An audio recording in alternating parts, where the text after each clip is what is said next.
नमस्कार दोस्तों। आज हम संविधान में अब संविधान सभा को पढ़ लिया था। तो जब निर्माण हो रहा था तो उसमें कुछ समितियां बनी थी, ठीक है, और इसके कुछ स्रोत थे कि संविधान को हमने कहाँ कहाँ से लिया है, ठीक है। तो आज हम उन पर चर्चा करेंगे, ठीक है। तो समितियां जो रही थी, ऐसे किसी को अलग अलग काम बांट रखा था।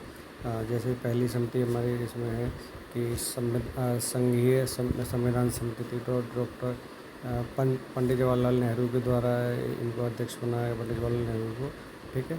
एक इम्पोर्टेंट थी इसमें प्रारूप समिति के जो अध्यक्ष रहते वो भीमराव अम्बेडकर थे, बहुत आता है। दूसरा आता है संचालन समिति, ये डॉक्टर राजेंद्र प्रसाद रहे थे, ठीक है। तो वहीं अगर देखा जाए तो और ज़्यादा इम्पोर्टेंट नहीं है, लेकिन जो इम्पोर्टेंट है वो बता रहे हैं। संघीय शक्ति ये भी पंडित जवाहरलाल नेहरू के द्वारा थी। और एक आती है प्रांतीय संविधान समिति, ये सरदार वल्लभ भाई पटेल के द्वारा थी, ठीक है। एक ध्वज समिति पूछा जाता है या राष्ट्रीय ध्वज समिति, तो डॉक्टर राजेंद्र प्रसाद। और एकता कार्यकारिणी, ये बहुत इंपॉर्टेंट है, ये पूछी जाती है, तो जीवी माम्बलकर, ठीक है। चलिए, तो ये कुछ महत्वपूर्ण समितियाँ थी, ठीक। अब इन समितियों के बाद हम देखते हैं कि इसमें और क्या क्या इम्पोर्टेंट है जिससे प्रश्न आए हैं, ठीक है। तो उन प्रश्नों को हम हल करेंगे। जैसे कि पहला प्रश्न है कि संविधान सभा की संविधान समिति का अध्यक्ष कौन था, ठीक है। तो ये पंडित जवाहरलाल नेहरू थे, ठीक, पंडित जवाहरलाल नेहरू। इसीलिए हम कह रहे हैं कि इनको याद करना पड़ेगा। कुछ समितियाँ इंपॉर्टेंट हैं। संघ संविधान समिति के अध्यक्ष कौन थे? पंडित जवाहरलाल नेहरू, ठीक है। अगला प्रश्न है कि प्रांतीय संविधान समिति, तो ये प्रांतीय संविधान समिति के कौन रहे थे? सरदार वल्लभ भाई पटेल इसके अध्यक्ष थे, ठीक है। और एक आता है इसमें बहुत महत्वपूर्ण जो प्रश्न, हिटेड प्रश्न है, इसको याद कर लीजिए, इंपॉर्टेंट है कि प्रारूप समिति के अध्यक्ष कौन थे? तो प्रारूप समिति जो पूरी बनाई थी वो भीमराव अम्बेडकर जी ने बनाई थी, ठीक है। तो ऑप्शन हो गया इसका सी। देखिए, इसीलिए रिपीटेड प्रश्न हो गया, हमने पहले बताया ये प्रारूप समिति वाला ही हिटेड प्रश्न है, डॉक्टर भीमराव अम्बेडकर, ठीक है। नीचे आप देख सकते हैं कि हमने जो है प्रश्नों की जो ईयर है वो भी आ रही है, तो आप इससे देख सकते हैं कि कौन सा प्रश्न कितनी बार पूछा गया, ठीक है। तो अब जैसे कि पहला ये मिलान करने वाला है, तो मिलान करने जैसे प्रारूप समिति के अध्यक्ष हमने बताए थे आपको, तो BR अम्बेडकर बताए थे, ठीक है।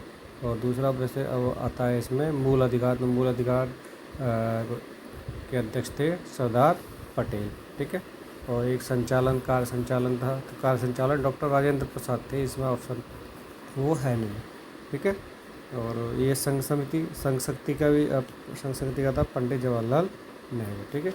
तो ये एक KM मुंशी की जगह क्या होना चाहिए? डॉक्टर राजेंद्र प्रसाद, ठीक है। ये प्रश्न थोड़ा सा मुझे लग रहा है गलत है इसमें, तो डॉक्टर राजेंद्र प्रसाद होगा, ठीक है। चलिए, अगला प्रश्न देखते हैं कि प्रश्न है कि संविधान सभा द्वारा स्थापित मौलिक अधिकारों और अल्पसंख्यकों हेतु सलाहकार समिति के अध्यक्ष, ठीक है। तो वही है मौलिक अधिकार, अगर याद कर लेते हैं, और दूसरा आप सलाहकार समिति के देख लीजिए, तो जो है सरदार वल्लभ भाई पटेल, ठीक है। इम्पोर्टेंट प्रश्न था ये। फिर आता है कि प्रारूप समिति में कितने सदस्य थे? प्रारूप समिति वो थी जो हम संविधान को जब बना रहे थे, प्रारूप तैयार कर रहे थे किस तरह से उसको जो है बनाया जाना है, ठीक है। तो उसके सदस्य रहे थे, वो टोटल सदस्य थे 6, यदि कि एक वो खुद थे और छठा 6 सदस्य और थे। टोटल सदस्य थे इसमें 7। अगर कुल सदस्य पूछा जाता है तो 7 आएंगे, और उनके अतिरिक्त अगर पूछा जाता है तो 6 आएंगे, ठीक है। हालांकि इसमें जो है 2 लोग जो है मर भी गए थे। एक जैसे BL मित्र के स्थान पर N माधव राव को लिया था, और DP खेतान मर गए थे, ठीक है। तो इनकी जगह लिया था TT कृष्णामाचारी को, ठीक है। तो ये बाद में सम्मिलित किए थे। तो ये आ जाता है क्योंकि प्रारूप समिति के सदस्य रहे थे, ठीक है। अब इसमें सदस्यों को पूछा है, ठीक। तो सदस्य तो इसमें काफ़ी लोग रहते हैं। अगर 6 सदस्यों के नाम बोलूँ तो M गोपाला स्वामी अयंगर, कृष्णा स्वामी अयंगर, KM मुंशी, मोहम्मद सादुल्ला, BL मित्र और DP खेतान, ठीक है। तो इसमें से DP खेतान और BL मित्र को बदल दिया गया था। तो अब प्रश्न है कि इसमें कौन कौन रहे थे। देखिए, पहला गोपाला स्वामी थे, और अल्लादी कृष्णा स्वामी अय्यर थे, ठीक है। और ये दोनों नहीं थे प्रारूप समिति में, ठीक। तो इसका ऑप्शन जो बनेगा, राइट आंसर बनेगा 1 और 3। देखते हैं 1 और 3, ठीक है। PCS प्री का क्वेश्चन पूछा जाएगा ये। अगला कह रहा है संविधान पांडुलिक समिति का सदस्य कौन नहीं था? प्रश्न वही है, घुमा दिया, ठीक है। तो पंडित जवाहरलाल नेहरू नहीं थे, आप जान सकते हैं कि अभी हमने बता दिया था। सादुल्ला भी थे, अय्यर भी थे, और KM मुंशी भी थे, ठीक है। चलिए, अगला ये है कि इस समिति का गठन कब किया गया था, ठीक। तो गठन जो हुआ था 1947 में हुआ था और 29 अगस्त 1947 को हो गया था। ठीक है, क्योंकि 15 अगस्त 1947 को तो हमारा देश आज़ाद हो गया था।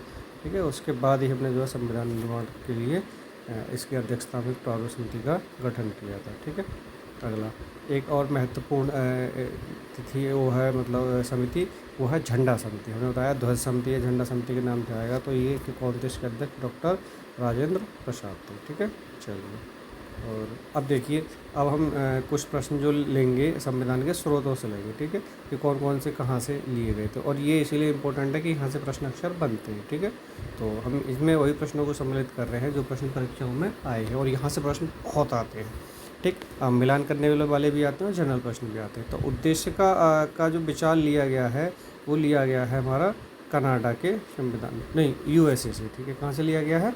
यूएसए से। इससे दो प्रश्न बनते हैं, एक तो कह रहा है कि उद्देश्य का विचार कहाँ से लिया गया, और अगर कह देता कि यहीं से भाषा कहाँ से ली गई थी, तो इसकी भाषा जो ली गई थी वो ऑस्ट्रेलिया से ली गई थी। ठीक है, तो प्रश्न दो तरह के हैं इसमें, एक विचार या उद्देश्य का कहाँ से ली गई तो यूएसए से, और इसकी अगर भाषा की बात करेगा तो ऑस्ट्रेलिया से। ठीक है, अगला कह रहा है कि भारतीय राजनीति व्यवस्था में इनमें से कौन सर्वोच्च है? ठीक है, तो सर्वोच्च हमेशा क्या रहेगा हमारा देश में? संविधान रहेगा। इससे ऊपर कोई भी नहीं आ सकता, ना संसद जा सकती, ना न्यायालय आ सकता, ना धर्म जा सकता। ठीक है, चलिए। अगला प्रश्न बहुत महत्वपूर्ण प्रश्न है कि न्याय पुनरावलोकन या न्यायिक पुनरीक्षण, जुडिशियल रिव्यू, ये जो लिया गया है ये यूएसए से लिया गया है। ठीक है, न्यायिक व्यवस्था भी यूएसए से ली गई है और ये भी हमारा यूएसए से ही लिया गया है। ठीक है, ये इम्पोर्टेंट प्रश्न है, इसीलिए ये कई बार पूछा गया है। देखिए फिर से वही रिपीट किया गया है कि न्याय पुनरावलोकन की व्यवस्था है, तो व्यवस्था सिंपल सी बात है, यूएसए से ली गई है तो यूएसए तो होगा ही होगा, और भारत में भी ये है, तो ऑप्शन हो गया इसका सी। अगला प्रश्न देखते हैं कि कौन सा लक्षण भारतीय परिसंघ और अमेरिका परिसंघ में एक समान पाया जाता है। तो घुमा के प्रश्न पूछा है, बात वही है क्या कि इसमें जो है न्यायिक व्यवस्था। ठीक है, न्यायिक व्यवस्था कैसी थी? निर्वाचन के लिए परिसंघीय उच्चतम न्यायालय। ठीक है, वही। ठीक, चलिए, और तो कोई सा मिल नहीं रहा है हमें इसमें। ठीक है, भारत की संघात्मक व्यवस्था निम्नलिखित में से किस देश से ली गई थी? ठीक है, तो संघात्मक व्यवस्था जो ली गई थी वो कनाडा से ली गई थी। ठीक है, सेमी फेडरल कहेंगे या फेडरल कहेंगे। ठीक है, देख लेना आप इंग्लिश वर्ड में होगा, लेकिन ये ली गई थी हमारी कनाडा से। ठीक है, ठीक है, चलिए। अगला, भारतीय संघवाद किस संविधान से लिया गया? देखिए बहुत रिपीटेड प्रश्न जो हैं उनको आप ध्यान से देख लेना, कनाडा है। ठीक है, चलिए। अगला प्रश्न है, राज्यों की संघ की संकल्पना प्राप्त होती है। ठीक है, ये कहाँ से होती है? तो ये ब्रिटिश नॉर्थ अमेरिका से। ठीक है, यानी हालांकि सिंपल से ये कनाडा से ली गई है। अगर इसमें कनाडा आता है ना तो कनाडा लिखते हैं हम, लेकिन कनाडा नहीं है तो हम इसको लिख देंगे ब्रिटिश नॉर्थ अमेरिका। ठीक है, चलिए, ओनली अमेरिका नहीं, ब्रिटिश नॉर्थ अमेरिका। अगला आ रहा है कि समवर्ती सूची किस देश से ली गई थी? समवर्ती सूची थी जिसमें राज्य और केंद्र का हस्तक्षेप था, दोनों का। ठीक है, तो ये ऑस्ट्रेलिया से ली गई थी। ठीक है, ऑस्ट्रेलिया देश से ली गई थी। अगला फिर से वही रिपीटेड प्रश्न हो गया कि कहाँ से ली गई थी? तो ये ऑस्ट्रेलिया से ली गई थी। ठीक है, ऑप्शन हो गया इसका सी। चलिए फिर से देखते हैं कि 7वीं अनुसूची में वर्ण, देखिए पहले बात ये ध्यान रखना। चलिए, अब अनुसूचियाँ आ रही हैं, टोटल 12 अनुसूचियाँ हैं। तो इसमें अब पूछ रहा है कि वर्णित समवर्ती सूची कहाँ से ली गई थी? तो ये प्रश्न वही पहला वाला फिर से उठा के दे दिया, और प्रश्न था ये ऑस्ट्रेलिया के संविधान से। ठीक है, इम्पोर्टेंट है, समवर्ती सूची भी जो है इम्पोर्टेंट है, इसको नोट कर लेना। फिर से वही रिपीटेड प्रश्न, कहाँ से ली गई थी? ऑस्ट्रेलिया से ली गई थी। ठीक है, चलिए। अगला आ रहा है, इसको राज्य के नीति निर्देशक तत्व भी कहते हैं और डीपीएसपी भी कहते हैं इस शॉर्ट में, तो ये आयरलैंड से लिया गया है। ठीक है, तो ये भी इम्पोर्टेंट है, डीपीएसपी बहुत पूछा जाता है, ये मिलान करने में अक्सर आता है। ठीक है, फिर से वही पूछा है कि डीपीएसपी तो आयरलैंड से। कह रहा है, राज्यसभा के गठन में प्रतिभा, अनुभव और सेवा के प्रतिनिधित्व देने में भारतीय संविधान निर्माता निम्नलिखित उदाहरण से प्रभावित हुए थे। ठीक, तो ये जो है जैसे कुछ सदस्यों को डायरेक्ट भेजा जाता है। ठीक है, तो वो ये भी हमारा आयरिश या फिर इसको बोला जाता है आयरलैंड। ठीक है, आयरिश या आयरलैंड से। अगला प्रश्न है, देखिए हमने कहा था कि मिलान करने वाला आता है, तो डीपीएसपी को तो आप सीधे मिलान करिए सबसे पहले। आइलैंड्स, यानी कि डी का तीसरा। ठीक है। और उसके बाद जैसे मूल अधिकार है, तो मूल अधिकार कहाँ से लिए गए थे हमारे? यूएसए से। ठीक, यूके से नहीं, यूएसए से। और संसदीय प्रणाली यूके से ली गई थी, और आपातकाल जो लिया था वो लिया था जर्मनी से। ठीक, तो ये मिलान ऑप्शन वाला था, इसमें आप मिलान कर लीजिएगा। ठीक है। और ये प्रश्न बहुत आते हैं मिलान वाले, क्योंकि ये 2021 में आया था कि मौलिक अधिकार यूएसए बिल्कुल सही है, डीपीएसपी आयरलैंड भी सही है, और आपातकालीन शक्ति जर्मनी। लेकिन केंद्र की अवशिष्ट शक्तियाँ जो थी ये कहाँ से ली गई थी? ये इसमें गलत थी, ये कनाडा से ली गई थी, तो ये यहाँ पर गलत था। चलिए अगला प्रश्न मिलान करने वाला फिर से डीपीएसपी आईआरएस लगा दीजिए आँख बंद करके। ठीक है। मौलिक अधिकार यूएसए, और आपका केंद्र राज्य संबंध देखिए, केंद्र राज्य संबंध जो होगा हमारा कनाडा। ठीक है। और केंद्रीय मंत्रिमंडल सरकार जो थी ब्रिटिश संविधान से ली गई थी। मिलान करने वाले हैं, इनको तो मिलान करते ही जाएंगे। ठीक है। विधि का शासन और विधि द्वारा स्थापित, ठीक है, दो चीज़ें हैं ये, तो इनको ध्यान रखना। तो ये विधि का शासन हमारा इंग्लैंड से लिया गया था। ठीक, और विधि द्वारा स्थापित प्रक्रिया रही थी जो है आपकी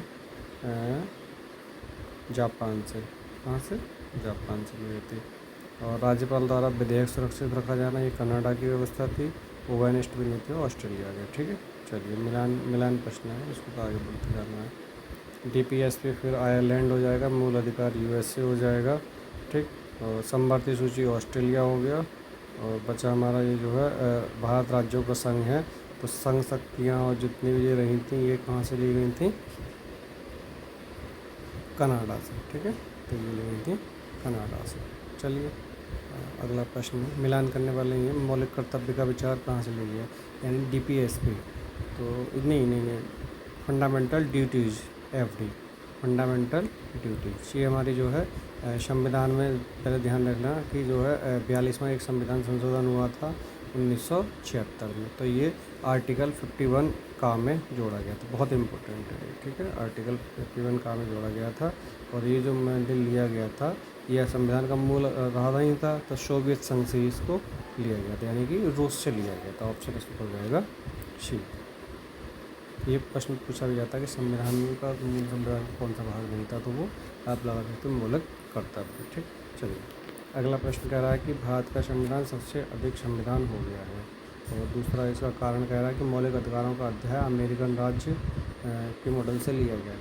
ठीक है, लिया गया है, बट इसका अर्थ ये थोड़ी होगा कि लंबा है दोनों ही सही, लेकिन ये कारण स्पष्ट नहीं कर रहा है। ठीक है, तो ऑप्शन हो जाएगा इसका डी। चलिए अगला कहते हैं कि मूल अधिकारों की अवधारणा किस देश से ली गई थी, तो यूएसए से ली गई। ये हमने इम्पोर्टेंट बताया भी है, बहुत इम्पोर्टेंट है। मूल अधिकारों का विचार कहाँ से लिया गया था, तो अमेरिका से, यानी कि यूएसए से। अगला प्रश्न कि मौलिक अधिकार कितनी बार, हिटेड प्रश्न है ये हिटेड प्रश्न इम्पोर्टेंट। चलिए अगला प्रश्न देखते हैं कि लिखित संविधान का प्रारंभ किस देश से आरंभ हुआ था। ठीक है, तो ये इम्पोर्टेंट है क्योंकि हमारा भारत का भी संविधान लिखित संविधान है, और ये लिया गया था अमेरिका से, यानी कि ये भी यूएसए से। ठीक है, चलिए तो ये हमने यहाँ समाप्त किया बहुत छोटे से भागों में। अब अगले भाग जो बहुत प्रमुख भाग होगा, और ये हम संविधान के कुछ प्रमुख भाग हैं इनके बारे में बात करेंगे, और यहाँ पे हम देखेंगे कि संविधान के कौन कौन से भाग हैं और किस भाग में क्या दिया गया, तो यहाँ से सीधे प्रश्न उठाया जाता है। ठीक है, चलिए तो आज को यहीं पर समाप्त करते हैं। धन्यवाद।